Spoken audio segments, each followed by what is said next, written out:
With me in the studio, Iranian politics analyst Meir Javedan Farr and our senior defense correspondent Chai Ben-Ari. Meir, you were here listening to that speech with us. Several references made to the Iranian people, to the piles of money arriving in Iran. Your initial takeaways from that speech? First of all, if President Trump wants to endear himself to the people of Iran, he shouldn't be calling the Persian Gulf the Arabian Gulf. That's an insult to Iranians, whether they like the regime or they hate the regime. I think he also made a number of points which were, incorrect, factually incorrect. Money wasn't paid up front to the Iranian regime, as he said it. Iran can't sprint towards a bomb as soon as the sunset clauses come into play, because Iran is under the additional protocol inspection of the IAEA, which is one of the toughest inspection regimes that we have under the IAEA today. Iran has not received $150 billion. President Rouhani wishes he had received it, but perhaps even a third or less than that is what Iran has received so far. And, he said that they don't allow, the Iranians don't allow inspectors to go to nuclear sites, to military sites. Well, excuse me, you can't just walk into a military site. You need to go to a special committee in the P5+1, where they will look at any proof that Iran is doing something illicit, and then they will request from Iran access. And if Iran doesn't give it, within 21 days, they can go in anyway.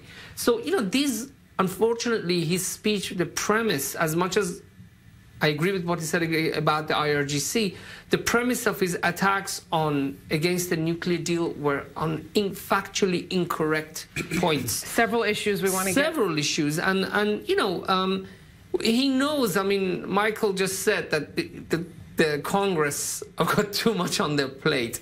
I'm sure President Trump knows that better than all of us and Michael put together. So why is he doing this if they're not going to impose tough sanctions?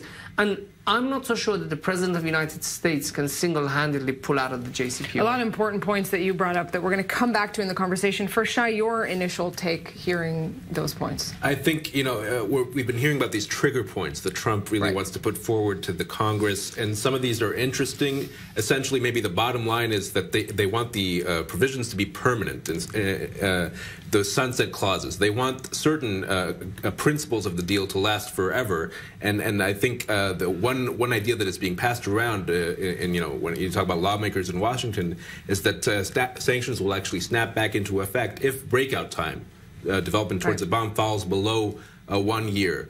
That is already, as I understood the deal, that is already part of the deal. But this provision would perhaps last forever if these trigger points are in fact put into law.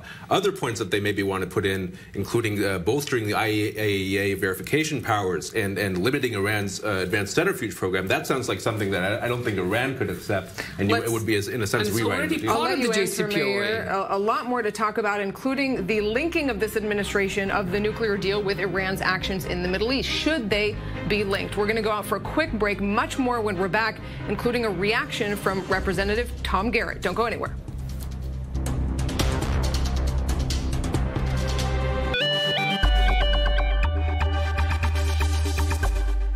Our world is becoming increasingly connected. 6.5 million Wi-Fi enabled devices are now shipping every day, and global consumer internet traffic is growing exponentially. We are creating breakthrough technologies that connect millions of people and billions of devices. And as we collaborate with the world's leading service and content providers, we're transforming the way billions of people connect to their digital world, securing our place as the most trusted business in technology. We are Eris, and we're powering your digital world.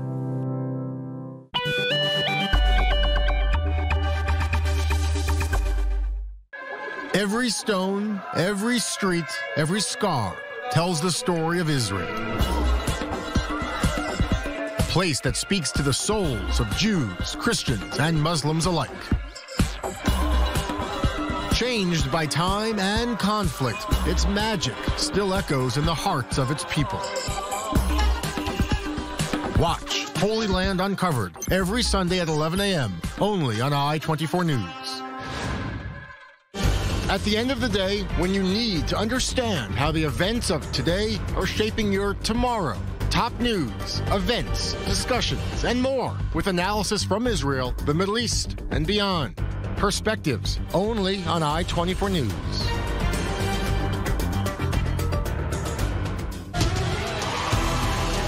Go beyond the headlines every Sunday on i24NEWS. Hosted host Ami Kaufman talks to the newsmakers and pundits to bring you the story behind the headlines. The Spin Room with Ami Kaufman, Sundays at 10 a.m. Only on i24 News.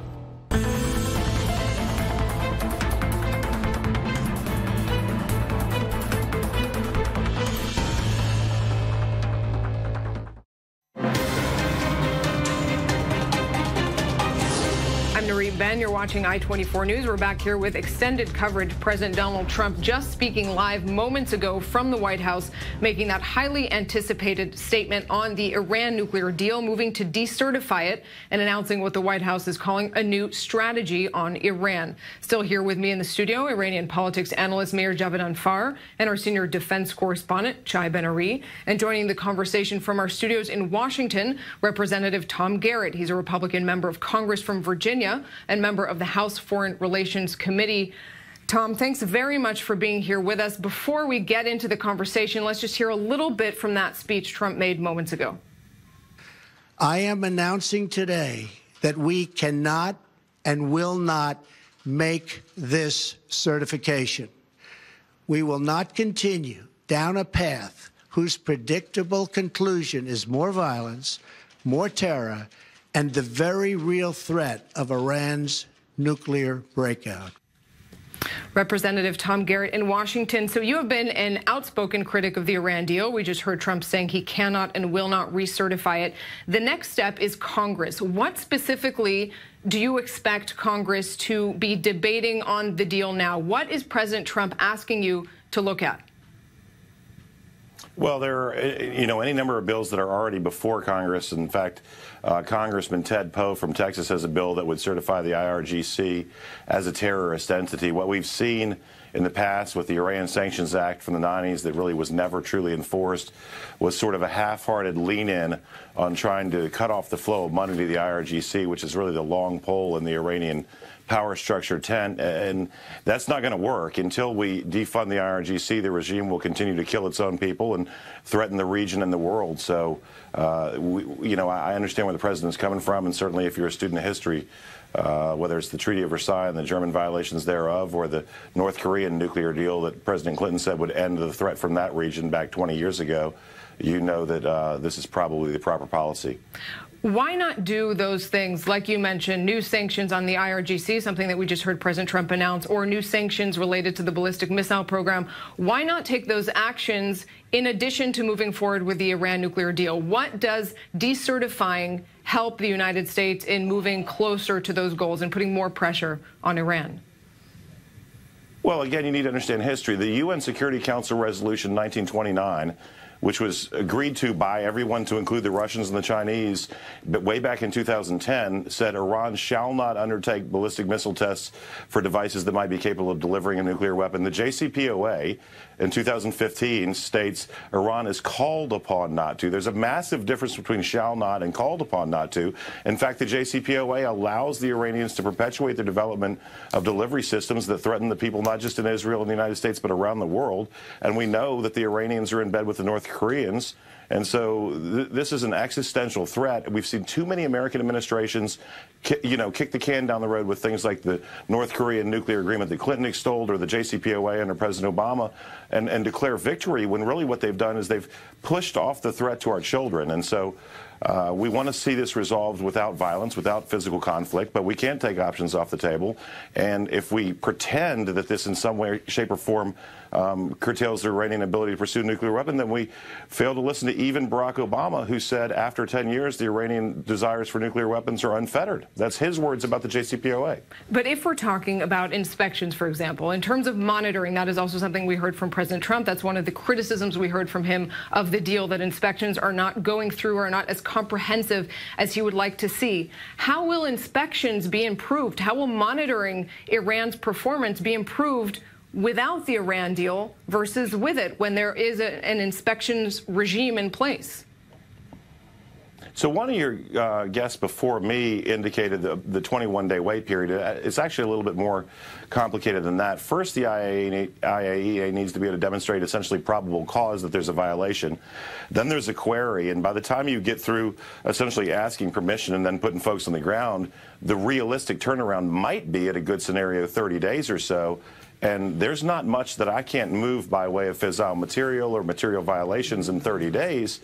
And to me, again, to take the Iranians at their word is tantamount to Chamberlain declaring that there'll be peace in our time. This is a regime who has indicated repeatedly and recently a desire to eliminate the state of Israel, a desire to eliminate the United States, essentially to eradicate anyone who doesn't agree with their extremist worldview. And so I think we need to take them at their word. And again, we want to find a way to remove the regime and empower good Iranian people who want peace and self-determination. But to pretend that we've solved the problem and to have members of Congress who oppose the JCPOA now criticize the president for trying to get stronger sanctions, I think is foolhardy and short-sighted. Representative Tom Garrett in Washington, stay with us. Mayor, your quick reaction before we go out for a quick break. To the Representative Garrett said that 30 days is enough to move anything. Fissile material, enriched uranium, it has a half-life of 300 million years. So if Iran has been at a suspect site, has been using fissile material, 30 days is not enough to get rid of any residue of something that has a half-life of 300 million years. You can pick up traces on the ground and in the air as well. All right, Mayor Javadan Farr, Shai Ben-Ari, stay with us. We're going to go out for a quick break. This special edition continues. President Donald Trump, just minutes ago, making that highly anticipated speech, a new strategy on Iran, several points there to work through, along with the announcement he will decertify the deal. That means it goes to Congress now for 60 days, the conversation on what Congress can and will actually do with the deal and what this means right here in the Middle East when we're back. Don't go anywhere.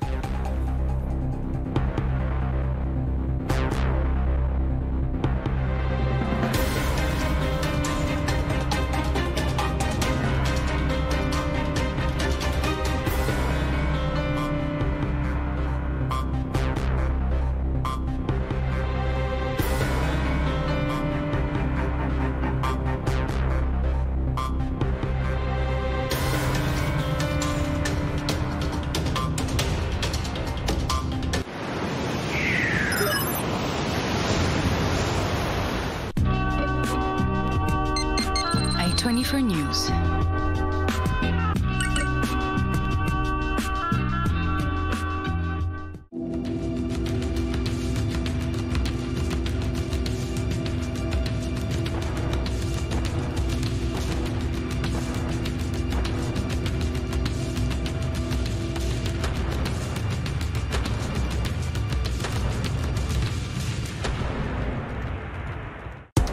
Unflinching, opinionated. Weeknights, David Schuster and Michelle McCory bring you analysis, interviews, and opinions that connect us to the Middle East and the world. Watch Crossroads, weeknights beginning at 6 p.m., only on i24NEWS.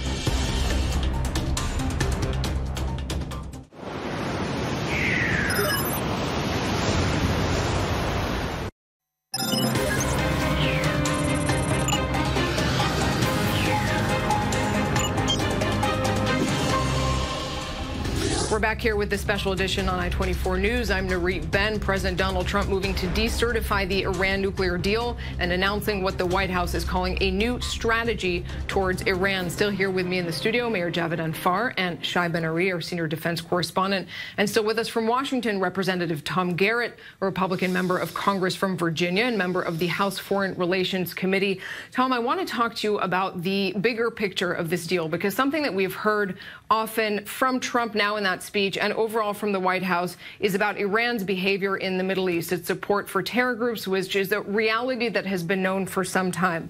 Why now blend those two things together? There seems to be a move to place those issues, Iran's actions in the Middle East, in the deal. Do you think that that is the way forward? Oh, I think you have to address a comprehensive threat comprehensively. But let me say to the comment about the half-life of fissile material, certainly they're allowed to have certain quantities of fissile material. Simply knowing it was there doesn't in any way, shape, or form inform our knowledge of the violation. But look, Iran and the IRGC, specifically through the Quds and its funding of groups like Hezbollah, has been a disproportionate threat to innocent human life, not just in the region, but across the world. You know, synagogues in South America and attacks even in places like Oceania and Europe. So to try to address the Iranian aspirations to be a nuclear power and sort of bring to a culmination their desire to eradicate entire groups of people without looking at the violence that they fund in the short term is ridiculous. You can't separate the two. And again, the influence of Hezbollah is fully funded by the IRGC, and you see religious minorities. Look, the Shia population of Lebanon, for example, is roughly a third, and yet the disproportionate amount of oppression caused by Hezbollah as an offshoot of the Iranian regime has caused untold suffering both in that country and its neighbors. So you can't separate the two, and if you do try to separate the two, I think that people suffer because of that. So if we're looking at the need to address Iran's expansion in the Middle East or Iran's support for those various terrorist groups you mentioned, and let's look then at the White House. When it comes to the Middle East, Russia, a close ally of Iran and of the Assad regime, is taking the lead in Syria. It's taking the lead by, in many eyes, across the Middle East. And President Trump, while not taking the lead there, has said very clearly that our goal in Syria is to fight ISIS alone. ISIS also an enemy of Iran. So how is Trump's policy in the Middle East actually doing anything to combat the threat that he says is so grave? Well, the reason that the Russian influence in the region has grown is because the United States engaged in a full-scale retreat for 8 years. Ultimately, you know, we began apologizing for American misdeeds, which have in fact occurred and are real, and created a vacuum. And obviously, power abhors a vacuum. The Russians stepped in. The motivations of the Russians in Syria function, I think, more around a desire for warm water access to the Mediterranean south of the Bosphorus, and less around any great affinity for the Assad regime. But let me point this out. We had an expert who perhaps would have been the national security advisor had Mrs. Clinton been elected, testify before the House Foreign Affairs Committee the other day that all the Iranian fissile material was removed and sent to, of all places, Russia, which strikes me as a great irony when no one trusts the Russians with anything except for apparently weapons-grade uranium. So I think you need to give Mr. Trump a little bit of time to implement a foreign policy that differentiates itself from that of his predecessor, and understand that things like ambassadorships sit vacant in this country because we can't get approval in the Senate because of folks who are more determined to make sure that this president fails than they are to do their jobs to serve the American people and our allies. Mayor, if we're looking at how Iran is going to react to what we just heard, do you think that this move to decertify the deal, the new sanctions, will boost the moderates or the hardliners, or neither? Just if I can just remind you, all of Iran's fissile material is on the guard of the IAEA. So if some fissile material is detected elsewhere, then in contrast to what the representative said, we have very valid reason to be concerned, because Iran's all enriched uranium that Iran has is under inspection. So if anything is detected somewhere else, we have to be very worried. I think, look, for the Iranian regime now, what is helping them is the division that this has created. We got the Iranian regime sanctions, very tough sanctions against the Iranian regime, because the P5+1 was together. I have no doubt. I agree with the congressman what he's saying about the Iranian regime being terrible. It is a terrible regime, but right now this decertification has created division in the P5+1 against the Iranian regime. Before we had the Europeans with us, now they're standing against the United States, and this makes the Iranian hardliners happy. In the one hand, on the other hand, look. As bad as the Iranian regime is, and it is very bad, there are people in the Iranian government who are trying to reach out to the United States. And whether we like the Iranian regime or not, they have lived up to their part of the deal. So I think it is wrong to go to decertifying the deal when Iran is living up to its part of the deal. But because it also weakens our hand when we go after the other dangerous, very dangerous policies of the Iranian regime, which is the support for Syria, the missiles that they're building in missile bases in Lebanon and Syria, and the huge human rights violations in Iran. Sure.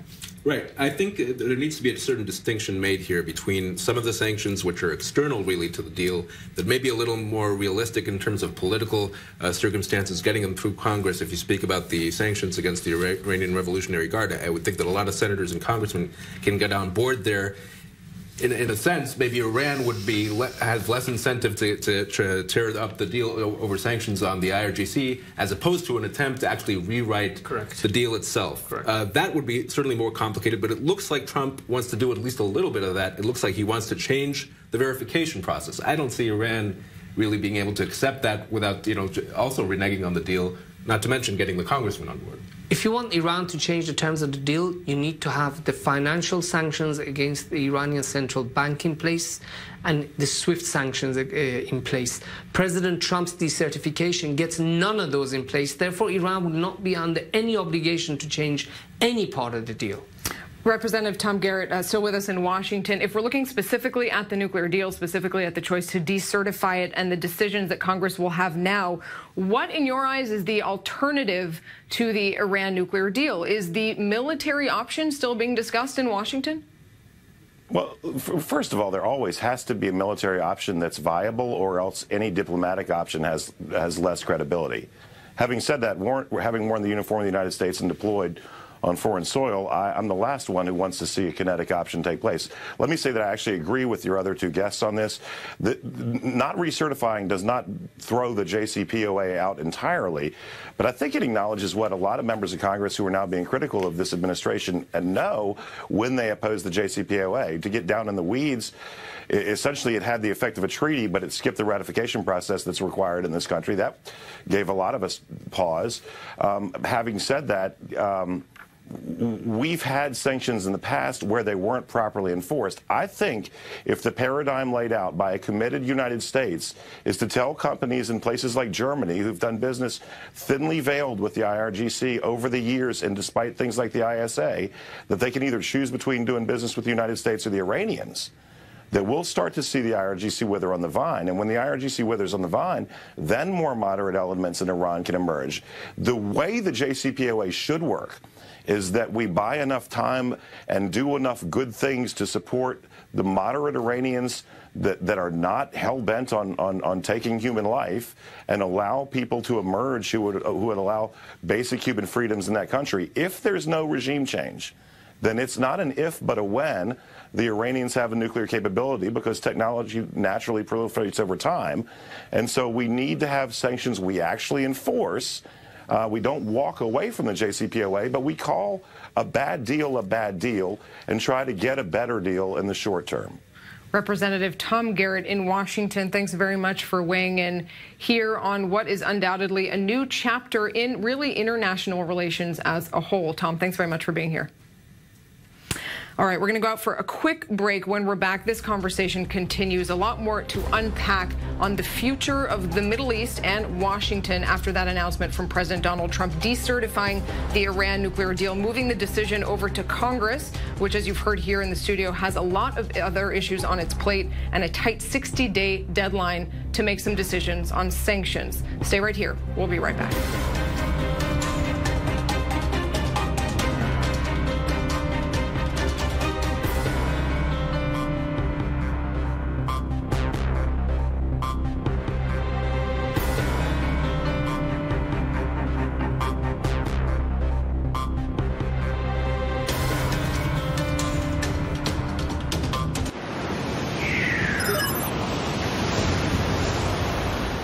Politics, economics, business, and technology. Get the real news and the real insight about what's happening around the world. i24NEWS' Michelle McCory breaks down the top stories of the day from the Middle East to the U.S. Weeknights beginning at 7 p.m. Only on i24NEWS. The trends, the fads, the breakthroughs. Get it all on Trending. From food, music, and art to advances in modern medicine. Weekdays at 8 a.m. Only on i24NEWS. See beyond. Israel, the Middle East, the world. Get your daily dose every morning on i24NEWS. News from around the world to around the corner. i24 brings you the top stories, the hard news, and analysis you need to know. Weekday mornings at 6 a.m. only on i24NEWS.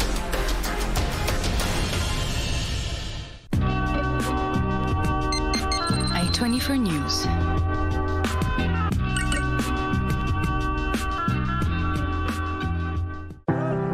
Stories. Stories that touch your heart and open your eyes. Stories that take you on a journey and show you something you will never forget. It's drama that only life can offer. High definition documentaries and discussions that connect us all. Weeknights at 10 p.m. only on i24NEWS.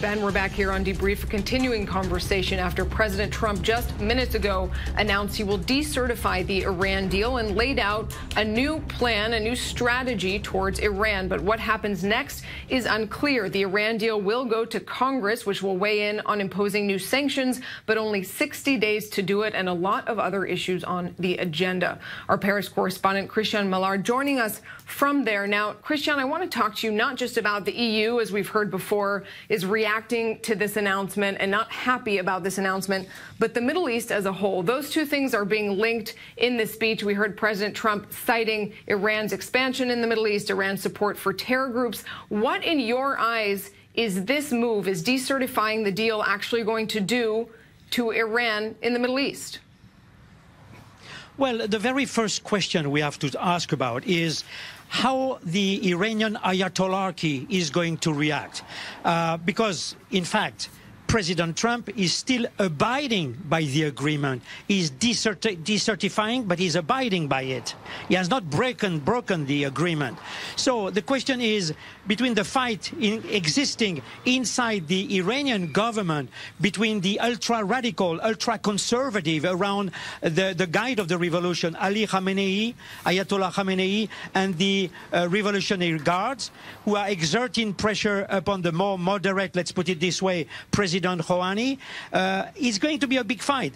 If the ultra-radical consider that the Americans are breaking the agreement, definitely it will be easy for them to say we are going to resume our nuclear program. And definitely it will be a case what we call a case for war, and definitely it's what we don't want to reach to this point, to get to this point. So we have the Europeans who have been trying to exert pressure upon Trump, asking him not to break the agreement. They are not very happy, as you said, because he's decertifying the agreement. It's difficult to say, but at the same time, as I said previously, they are half relieved, because had we come to the point of breaking the relationship or breaking the agreement, it would have been a real catastrophe.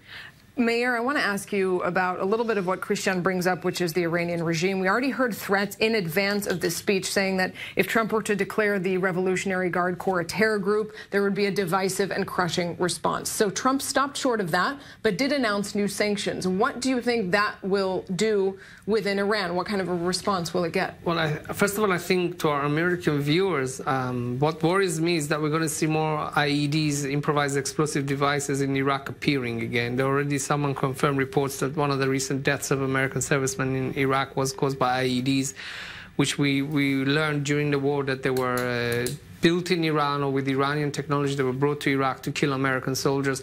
I think that could be one of the consequences of the new sanctions. I don't know why he didn't designate the entire IRGC as a terror organization. I think many people in Iran would have been happy. Many Iranians around the world would have been happy. The IRGC doesn't even represent the Iranian people. Its job is to protect a revolution. The people who protect the Iranian people is the army. The IRGC is a revolutionary body. He should have designated them as a terror organization. But anyway, I think, well, look, now, externally, the moderates are going to side with the hardliners. They have no other choice. They're going to say, look, Trump pushed us into this. But let me tell you, this is something you won't hear, and I'm pretty sure I'm making a very, very, very safe assumption.